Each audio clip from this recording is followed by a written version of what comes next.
তা আমি কেন আসি না আমি একটু বলি। অনেকের আইফোন 17 প্রো ম্যাক্স, 16 প্রো, তো এই কারণে আমার অনেকটা কষ্ট লাগে যে হাইরে এগো ভিতরে গিয়া যদি আমার এই ছোটোখাটো মোবাইল যদি হয় তাহলে লজ্জায় কোথায় যাব। এই কারণে আর কি আমি আসতে পারি নাই, এতটুকু জায়গা আমি ব্যর্থ। তা আপনারা যদি পারেন একটু চাইটা চুইটা আমার একটু টিয়া টুয়া দিয়ে আমি একটা আইফোন 17 কিনুম।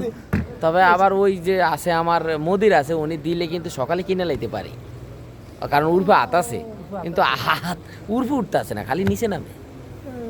তো আপনারা ভিডিওতে যত আরবার কিন্তু রিয়াজ ভাইয়ের একটা ট্রাভেলস আছে, আপনারা সবাই জানেন। ইশারার একটু সামনে গেলেই আলরাজি ব্যাংকের একটু সামনে গেলেই আপনারা দেখতে পারবেন খুব ভালো একটি ট্রাভেলস আপনাদের জন্য সুস্বাস্থ্য, মানে অল্প টাকার ভিতরে, সীমিত টাকার ভিতরে দেশে যেতে পারবেন, একবারে সাশ্রয় আপনাদের ভালো রাখে। তবে পানিও মাঝে মাঝে ফ্রি দেয়, এটা আপনাদেরকে বুঝতে হবে।